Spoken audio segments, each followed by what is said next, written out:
Hello everyone, welcome to लक्ष्य के PSC. चलिए, उत्तराखंड पीसीएस के लिए हम लोग क्वेश्चन डिस्कस कर रहे हैं और जो सिलेबस है उसके अकॉर्डिंग जो है हर एक टॉपिक से क्वेश्चंस मैं बता रहा हूँ।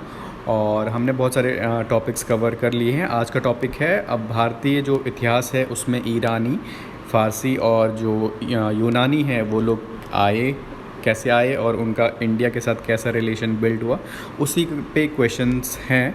थोड़ा जो रिलेशंस की बात करते हैं कि उनका क्या भारत की संस्कृति पे क्या प्रभाव पड़ा, तो उसके क्वेश्चंस हैं। तो चलिए डिस्कस करते हैं।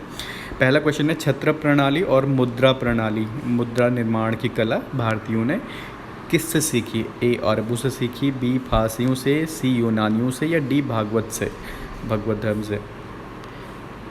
तो इसका आंसर हो जाएगा ये सी, यूनानियों से। ठीक है, तो यूनानियों से हम लोगों ने छत्र प्रणाली होती क्या थी? जो बेसिकली कि कोई भी राज है, राजवंश का मुखिया होता था तो उसको छत्रप कहा जाता था, राइट। तो वहीं से जो है ये मुखिया की जो है परंपरा स्टार्ट होती है। और मुद्रा निर्माण का भी हमने इंडियंस ने जो है यूनानियों से ही सीखा है, ऐसा माना जाता है।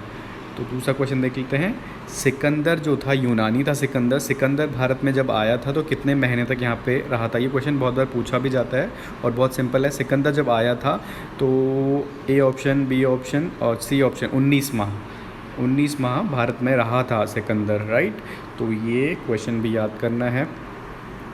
अगला जो बहुत इम्पोर्टेंट ये युद्ध है, इतिहास में एक बहुत इम्पोर्टेंट युद्ध माना जाता है। और झेलम का पुराना नाम था वितस्ता, या इसको दूसरा नाम भी कहा जाता है हाइडे स्पीस का युद्ध। कब हुआ था? जो कि किस किस के बीच हुआ था? जो कि सिकंदर और पोरस के बीच हुआ था। तो कब ये हुआ था? और ये हुआ था आपका ऑप्शन ए 326 ईसा पूर्व में। ठीक है, तो ये यहाँ पे 326 ईसा पूर्व में हुआ था झेलम और वितस्ता का युद्ध। और इसमें जो है पोरस बहुत ही अच्छे से लड़ा था और बट पोरस की हार हो जाती है।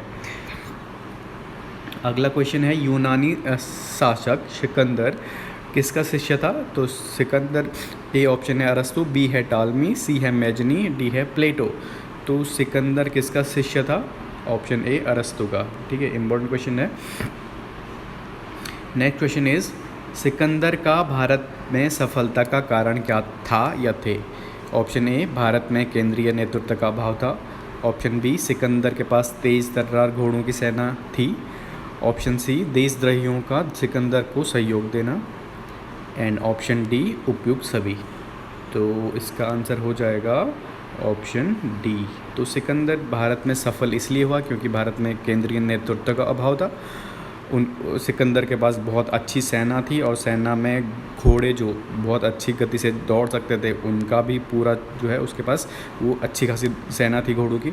उसके बाद जो है देशद्रोही जैसे आम बीज जैसे होता है, उसने भारत में कहते हैं कि सिकंदर आया तो उसने सिकंदर की तरफ हो गया और फिर जो है उसको जो है पोरस को हराने में भी मदद की। तो ये सारे के सारे थे सफलता के कारण सिकंदर के, राइट। आगे क्वेश्चन, ये क्वेश्चन यूपी पीसीएस में आ चुका है ऊपर वाला। नेक्स्ट क्वेश्चन है, भारत पर सर्वप्रथम किसने आक्रमण किया? क्वेश्चन पूछा उत्तराखंड पीसीएस में भी आया है और अब I guess forest range officer में आया है। तो ये भारत पर सर्वप्रथम किसने आक्रमण किया? ए ईरानियों ने, बी अंग्रेजों ने, सी अफगानियों ने, डी मुगलों ने। तो सबसे पहले जब बात करते हैं तो ईरानी। ठीक है, तो ये ऑप्शन ए सही उत्तर हो जाएगा। अगला प्रश्न है, ईरानी संपर्क से भारत में किस लिपि का विकास हुआ? ईरानी संपर्क से जो है जब ईरानियों ने भारत में अटैक किया, पश्चिमोत्तर भारत पे आए, तो उसके बाद एक लिपि का विकास हुआ। कहते हैं कि वो कौन सी लिपि है? स्क्रिप्ट जिसको कहते हैं। ए है खरोष्टी, बी है देवनागरी, सी है रोमन, डी है कुटिल लिपि। तो कौन सी लिपि हो जाएगी? ईरानियों ने डेवलप करी थी ये खरोष्टी। ये खरोष्टी वो लिपि है जो राइट से लेफ़्ट को लिखी जाती है। जनरली हम लोग देवनागरी लेफ़्ट टू राइट को लिखते हैं, बट ये खरोष्टी है राइट टू लेफ़्ट को लिखी जाती है, राइट। तो ये भी याद रखना है। अगला क्वेश्चन है, सिकंदर की सेना ने किस नदी को पार करने से मना कर दिया था? तो जब सिकंदर भारत में आया था, पश्चिमोत्तर भारत में, तो बेसिकली जो है जब वो युद्ध हो रहा था झेलम वितस्ता का युद्ध, तो उसके बाद से जो है सिकंदर की सेना कुछ उनके अंदर जो है कुछ क्या कहते हैं उसको, शंका आ जाती है कि भाई ये नदी पार नहीं करनी है, इसको पार करेंगे तो हम लोग नष्ट हो जाएंगे। इस तरह से कुछ सेना को कुछ उनके मन में कुछ ऐसी बात आ जाती है, ठीक है। तो उसके लिए जो है वो कौन सी नदी थी वो, तो वो नदी थी जिसको पार नहीं कर पाए थे, तो वो नदी थी ए ब्यास। और ब्यास का पुराना नाम क्या है, वितस्ता नाम है ब्यास का, ठीक है। तो ये भी याद रखना है।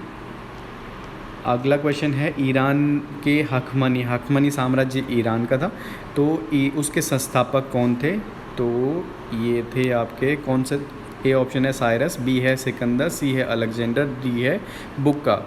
तो ए ऑप्शन साइरस जो है ईरान के हखमनी साम्राज्य के संस्थापक थे। और ये सिकंदर और अलेक्जेंडर ये तो यूनानी है और दोनों एक ही हैं। और बुक्का ये विजयनगर की स्थापना करी थी हरिहर बुक्का ने, तो वो अलग है। नेक्स्ट है, जब सिकंदर ने भारत पे अटैक किया तो उस समय मगध पर किस वंश का शासन था। देखो मगध का उत्कर्ष से भी ये क्वेश्चन आ सकता है। और यहाँ पे जो है जब सिकंदर यानी कि 326 ईसा पूर्व से की बात हो रही, 326 से 324, तो बेसिकली जो सिकंदर 19 माह रहा है, तो 2 साल करीबन हो गया। तो 326 से 324 ईसा पूर्व का उसका कार्यकाल होगा भारत में। तो उस टाइम पे जो था नंद वंश का जो है रूल चल रहा था। और नंद वंश का शासक जो है उस टाइम घनानंद था। और घनानंद को ही मार करके जो है चंद्रगुप्त मौर्य जो है मौर्य साम्राज्य की स्थापना करते हैं। तो ये है आपका जो है ये हो गया आपके 10 क्वेश्चन जो